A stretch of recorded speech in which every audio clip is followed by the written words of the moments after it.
gun. There's a guy with a gun, please. Yes, he just pointed a gun. There were 3 loud bangs. My mom's here. They might have shot her.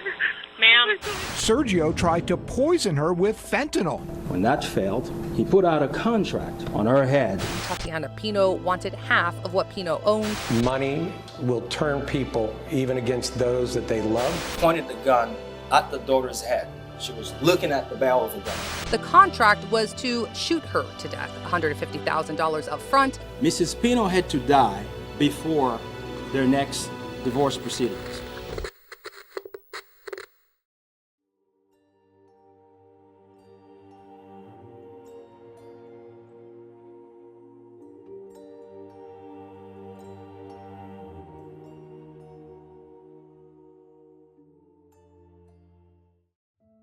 The year is 1992, and something is about to happen that many people would consider a dream for their future: to marry and build a life with someone they love. Sergio and Tatiana Pino appeared to have found that dream, but as time eventually showed, appearances can sometimes be deceiving. Love and greed turned their marriage into one trying to murder the other on multiple occasions, and eventually one of them lost their life in a tragic end. Their story can be dated back to one event in the year 1969, when Sergio Pino, who was born in Havana, Cuba, fled to the United States with his family at the age of 12. They moved into a small apartment in Miami, and Pino worked part-time at a laundromat, where his mother ironed dress shirts and he cleaned hotel welcome mats. Pino's father, who had owned a grocery store in Cuba, also worked as a plumber. Sergio went on to become successful in business and became president of the powerful Latin Builders Association, a Coral Gables-based construction group he led for 3 years in 1989. Coincidentally, that brings the year to 1992, when he and his fiancée Tatiana decided to tie the knot and become husband and wife. Together, they brought into this world the blessing of 2 daughters, Alessandra and Carolina Pino. The years went by and the family wealth only grew. Sergio became a real estate mogul with status and power due to his multi-million-dollar construction empire through his company Century Home Builders Group, which became the largest Hispanic-owned home builder in the nation. From politicians to executives, his name and company reached a pinnacle of wealth after he and his wife amassed a fortune, an exponential growth from his net worth of $15 million at the time of meeting his wife Tatiana. With their shares of Century Home Builders Group and related entities, Sergio and Tatiana Pino had amassed a fortune, according to court records, a net worth in 2022 of between $150 million and $360 million. You'd think they had it all, and all that was left was to enjoy life together until they grew old. But as fate would have it, that was far from the outcome. Somewhere along the line, the marriage began to crumble, and with it, a dark cloud was waiting to downpour a marital battle that ended in bloodshed. What do you mean there's a guy with a gun? Yes, he just pointed a gun at me, and they're still here. In April 2022, Tatiana filed for divorce, lighting the fuse on a ticking time bomb. According to reports, Sergio offered her $20 million as hers in the divorce, but Tatiana felt that after 30 years of being a part of his company growth, she was owed more and requested half of his fortune. Sergio began scheming to take her out of the picture and retain all of his wealth. The first alleged attempt on Tatiana's life, according to her, went under the radar and nearly became fatal. Tatiana stated that around the time of filing for divorce, she started experiencing breathing issues before her health took a turn for the worse. Over the course of the next 3 years, Tatiana was in and out of the hospital in a fight for her life. She had to be intubated 6 times while doctors were perplexed as to what was triggering her decline in health. That was until a doctor at Johns Hopkins Hospital determined the symptoms were side effects of fentanyl poisoning, which he found in her system. According to Tatiana Pino's sworn deposition, she began experiencing breathing issues in 2022 after filing for divorce. She was intubated 6 times and was in and out of the hospital for 3 years. Ultimately, a doctor at Johns Hopkins Hospital in Baltimore determined she was experiencing side effects from fentanyl poisoning. But that posed a serious question, because Tatiana didn't consume the drug. So that means it was being done without her knowledge. So she deduced someone was trying to murder her. Now Tatiana pointed the finger at one person who she alleged was responsible for her attempted murder, her husband, Sergio Pino. Testing would reveal bath salts in her medication, fentanyl in her system. She said the only known suspect to poison her was Sergio. Fearing that he was trying to poison her, she decided to move out of the home and stay with her sister at the doctor's advice. And strangely enough, according to Tatiana, the symptoms disappeared the moment she did. Is it a far reach or is it not that Mr. Sergio Pino would have been the one potentially to put the fentanyl in some type of food? But allegedly, according to Mrs. Pino, the symptoms of her illness started shortly after she requested the divorce. According to Tatiana, the Johns Hopkins doctor told her to stay with her sister rather than in her normal surroundings. So after she moved out of her home with Sergio, Tatiana apparently stopped experiencing symptoms. During her sworn deposition, Sergio's attorney asked Tatiana, "Do you believe that your husband poisoned you?" Her reply, quote, "I believe that he did." As if that wasn't suspicious enough, articles online like this publication, among others, began slandering her character before proceeding to turn the allegations from Sergio to someone else. With no sources cited or writer identified, the article labeled Tatiana as an addict and blamed her friend Elizabeth for being the one who had given her the substance. It's alleged that Sergio, having failed to poison his wife to retain all of his wealth, took things in a dark direction with allegations that turned the situation into something you'd expect from a Quentin Tarantino crime film. It's alleged that he hired a crew in a murder-to-hire plot to execute Tatiana. The crew consisted of Michael Delfo, Jaron Howard, Edna Etienne, and Bayron Bennett. Bennett wasn't just anyone.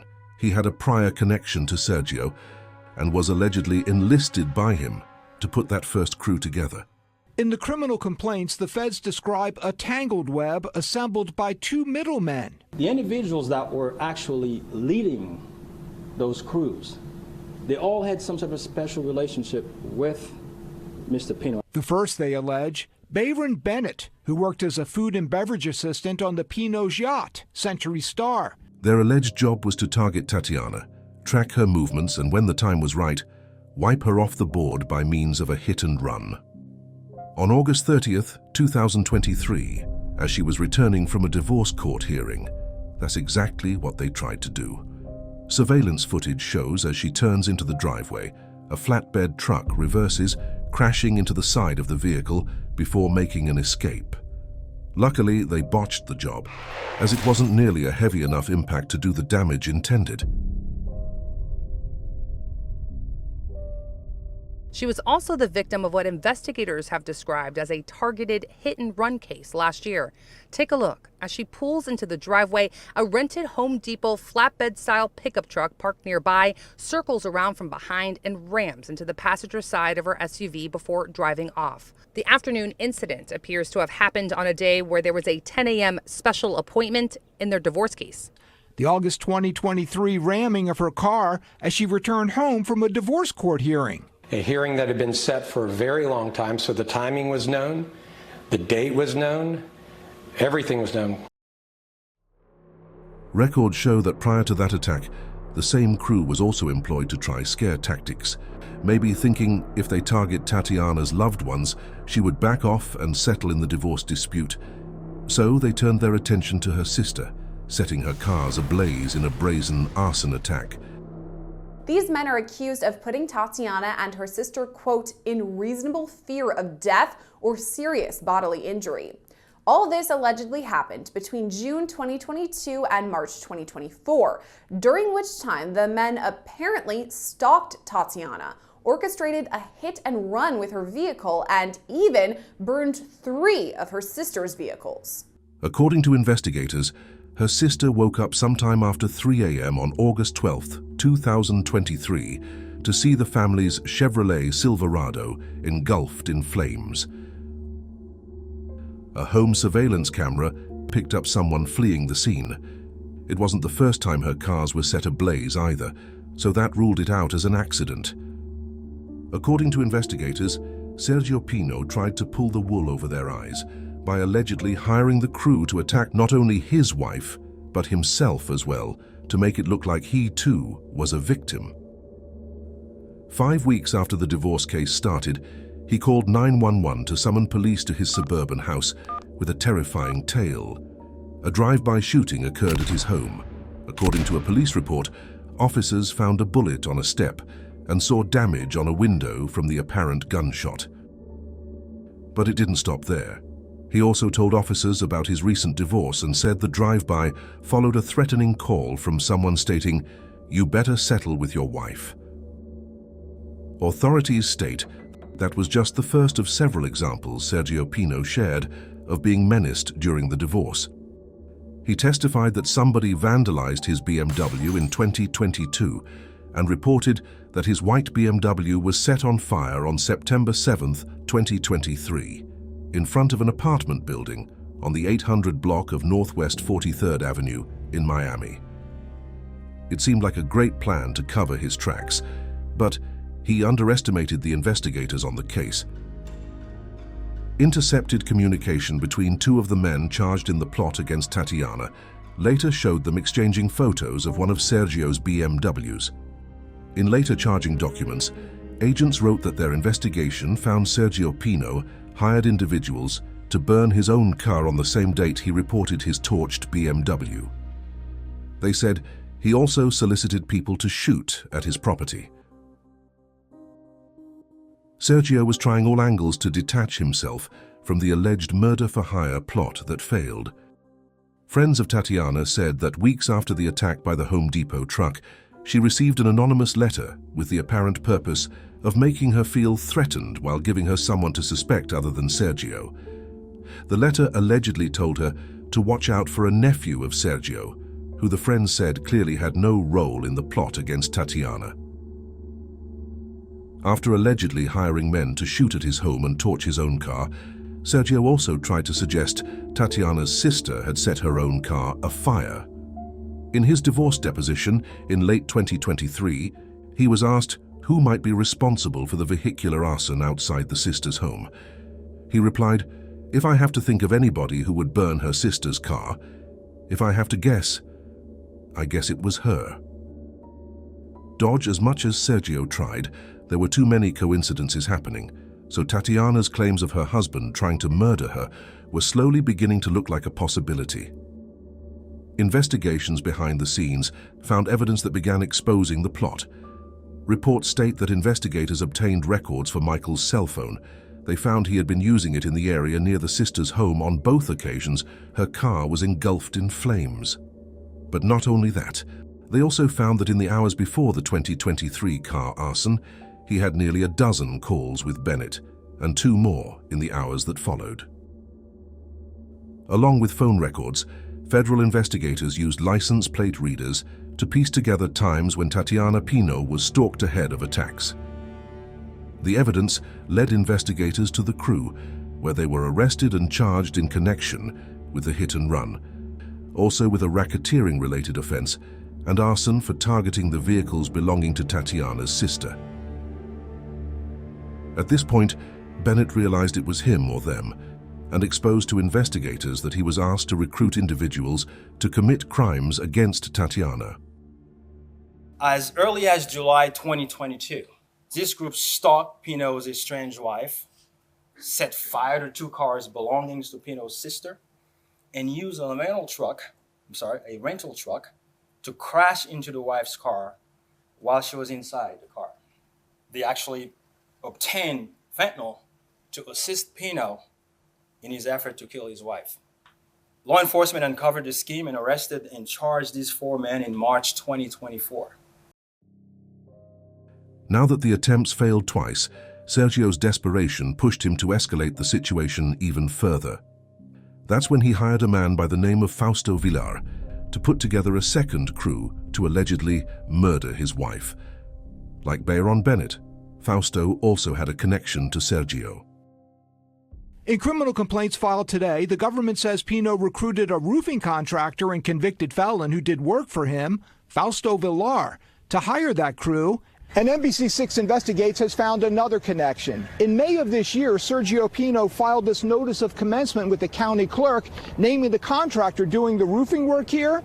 And the owner of that company, according to the federal complaint, is the wife of the man who organized the second crew. In assembling the second crew, Fausto hired a man by the name of Avery Bivins, who he had met in prison, who brought in Vernon Green, Diori Barnard, and Clementa Johnson to complete the second crew, all of whom had criminal records. Vernon Green, the FBI has alleged, still on probation after serving a 27-year sentence for armed robbery and attempted murder. Clementa Johnson, who did 10 years for armed robbery and later was convicted as a heroin dealer. Diori Barnard, whose 5 years in state prison overlapped with 2 men now charged with murder for hire. Avery Bivins, 15 years for attempted felony murder and armed robbery. And Fausto Villar, who in 2010 with his cousin, a then Miami-Dade police officer, pulled over and robbed a man who had just collected $130,000 in cash winnings from a bookie. Villar met Bivins in prison while doing 7 years for that armed robbery. The alleged criteria and payment for the hit on Tatiana included strict stipulations and bonus incentives, as if it were a quest on a video game. The terms of the contract, as alleged, were as follows. Pino would pay $150,000 on the first disbursement and another $150,000 if the murder did not connect Pino to the activities. Lastly, Mrs. Pino had to die before their next divorce proceedings. On Sunday morning, June 23, 2024, the final attempt on Tatiana's life was put into play. Days earlier, Barnard and Johnson kept tabs on Tatiana, tracking her to Baker's Cay Resort in Key Largo, where she stayed before returning that morning to attend church at Calvary Chapel in Miami. Barnard kept tabs on her at the church, while the alleged shooter, Vernon Green, lay in wait at her home. Those two tracked Tatiana here days before the aborted hit, the FBI says, to Baker's Cay Resort in Key Largo, where Tatiana had reservations, before returning home in time to make church. Vernon Green, the FBI has alleged, already lying in wait at 8:45 that morning when Tatiana Pino had left home for this. The morning service at Calvary Chapel, Miami. The FBI says she'd been followed there by Diori Barnard. As Tatiana returned home from worship and pulled into the driveway, that's when Green allegedly tried to ambush her, pointing a gun at her car. Tatiana, however, wasn't going down without a fight and accelerated her car into her backyard to escape, scraping a tree and a fence while honking her horn constantly to attract attention. Green allegedly chased her into the backyard, but then returned to the front when one of her daughters came outside to see what all the fuss was about. But the only thing she saw was the front of a barrel. He pointed his gun inches from her face, but luckily the daughter wasn't the contract, so he grabbed her and ordered her to go back inside, then fled in a Dodge Ram pickup truck. Still unaware her mother made it inside safely, her daughter caged herself back inside, then made this traumatizing 911 call. Congress 911, what's the address to your emergency? Okay. Please, someone with a gun is here. Okay, ma'am, can you repeat the address one more time? And what's going on there, ma'am? There's a gun. There's a guy with a gun, please. What do you mean? You mean there's a guy with a gun? Yes, he just pointed a gun at me. And they're still here. Please, please, are they almost here? Yes, ma'am, we're sending officers on the way now, okay? How many individuals are there? I don't know. It's just me and my dog, but I'm outside. I don't know if they're inside. I'm in the Ma'am, I need you to calm down. Okay, how many individuals are there? Just me. Okay, how many are there, ma'am? Just me. It's just... No, how many individuals? I think they left. Okay, but who pulled a gun on you? A man. Okay, is he still there? Is he trying to break into your house, or what is it that he's trying to do? Wait. I can see. Are they trying to break into your house, ma'am? I don't know. I can't see. I don't know. Please. Is there anyone else there with you? No, I need to tell my mom not to come home. I think they might be looking for her. She's a victim. Okay.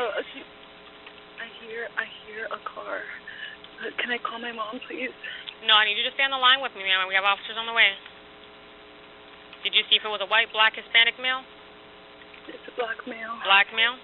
Was he wearing like a hoodie or anything? My mom's here. They might have shot her. Ma'am, what is your name, ma'am? My mom is here. They might have shot her. Okay, did you see what he was wearing? No, he just had a mask on. Why are they not here yet? They're on their way there, ma'am. The third alleged attempt by Sergio Pino to have his wife taken out failed. Because of how sloppy the jobs were carried out, it was no trouble for the FBI to apprehend those responsible. The first crew was already in cuffs, and the second crew soon followed after the FBI executed 2 search warrants, one at Sergio's home and the other at his business office. He's been the subject of multiple FBI raids. So clearly they're looking for some type of evidentiary element, right?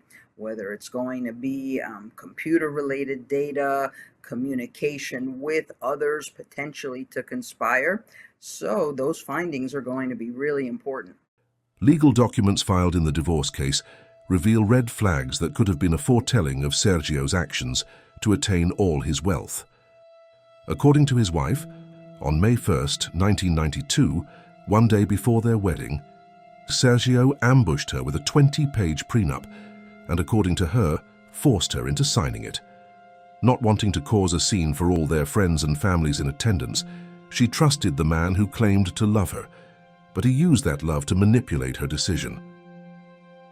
Looking into the details of the prenup, it's clear it was crafted to give Sergio control over his most treasured assets. The 20-page document gives Sergio full rights to his premarital property. The agreement says that all of the property now owned by Pino shall remain his sole and separate property throughout the marriage. In addition, all interests of any kind in the corporations controlled by Pino prior to the marriage shall remain as Pino's property alone. This includes all stock, profits, and assets which are held by Pino, as well as any increase in value in said assets, profits, stock, etc. Those corporations include Century Plumbing, Century Homes, Century Properties, Land Investments, Plumbing Supplies, Niagara Industries, Century Foods, Pioneer Investments, Ready State Bank, and Century Construction Services. Tatiana's legal team introduced this as grounds to get the prenup thrown out, putting even more pressure on Sergio. Attorneys for Tatiana Pino were trying to have the premarital agreement set aside, claiming in documents that the husband for the first time told the wife about or presented the wife with a 20-page marital agreement and told her she needed to sign it before the wedding in the coming days and to get an attorney, adding the wife did not know any attorneys at the time. That greed led Sergio Pino to a distressing place, because now the feds were hot on his trail after Bivens, one of the arrested crew members, agreed to cooperate with authorities and made the following recorded phone call to the man he said recruited him for the hit, Fausto, who was later arrested. But where the first guys up, wasn't this. Why would you, if you get pinched, look at how this becomes now a conspiracy. Now you can't shake the rap.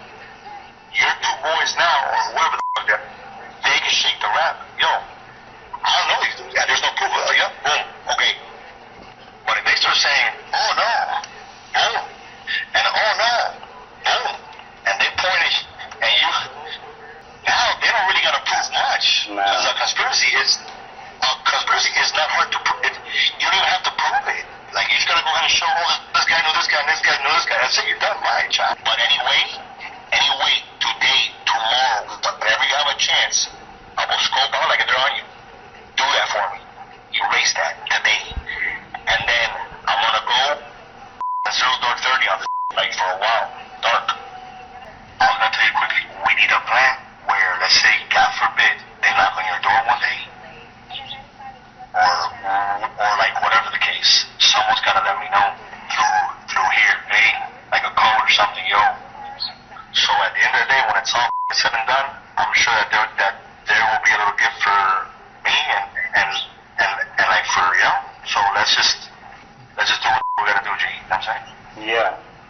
You just gotta take care of your boy though. No, I know. That as soon as he sees that the smoke clears, that's when I can tell him, hey, here, bro. You know, let me get that. You know what I'm saying? Yeah. But now, it all depends on how we move, G. All right? I got you. That evidence was the last piece of the puzzle before the feds moved on Sergio. Investigators feared, due to the most recent failed attempt at shooting his wife, he would be desperate and do it himself. On July 16, 2024, a SWAT team was quickly immobilized to make a probable cause arrest for charges, including conspiracy to commit murder. Droves of armored vehicles and police cars surrounded the premises in what became a standoff between authorities and Sergio for hours, with flashbangs and negotiations in a real-life crime mob movie. Just after 6 a.m. yesterday morning, the FBI's Miami SWAT team executed a search warrant for Mr. Pino's residence. The team was also prepared to conduct a probable cause arrest in the event Mr. Pino was present.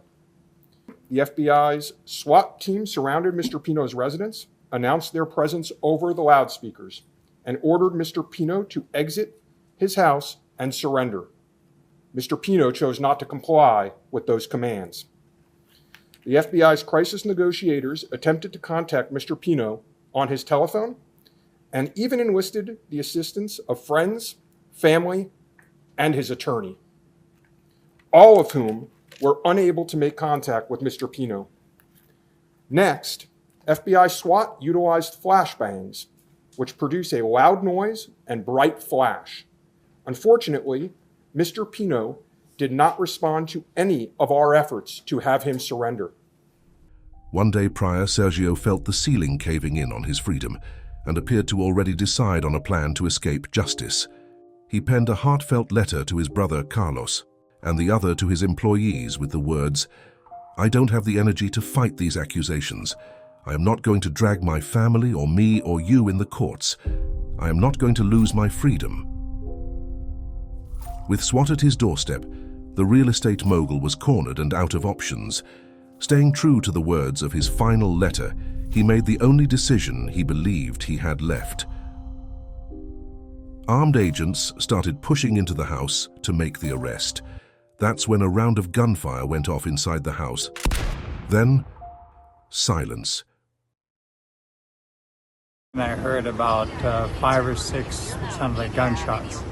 Right. And then 20 minutes later, I heard a few explosions. Upon entering, they found the 67-year-old millionaire and real estate mogul Sergio Pino deceased. Instead of facing justice, he unalived himself. After an hours-long standoff, Miami SWAT agents made entry into the home and slowly and methodically cleared the residence, ultimately finding Mr. Pino deceased in his bedroom from an apparent self-inflicted gunshot wound. In those final moments, I wonder if he thought about what led him there and asked himself, was this really worth it? He couldn't stomach giving up half his wealth to his wife. Now he has none of it, not even his life, and his legacy is forever tainted. Not only that, now there's a legal battle between Tatiana and Sergio's brother Carlos as to who will own his company and assets. So the wife now has more to gain in his passing if she wins. In his will, Pino named this man, his brother Carlos Pino, the personal representative of his estate, with powers to retain and sell all or any part of his property, for a trust to benefit these 2 children with Tatiana in court today and 2 others from a previous marriage. Tatiana is not a beneficiary of the estate, but that doesn't matter when it comes to assets they held together, says probate attorney Christopher Winter. If they own property jointly, as tenants by the entireties, as husband and wife, then what would happen is the wife would automatically be entitled to all of the assets that were owned in that fashion. It's always sad when love turns into hate. For more true crime documentaries, check out one of the videos on the screen. This has been an episode of Mysteries, where true stories from around the world come to life. What stories come next? Like, share, comment and subscribe to never miss what intriguing chronicles will be told.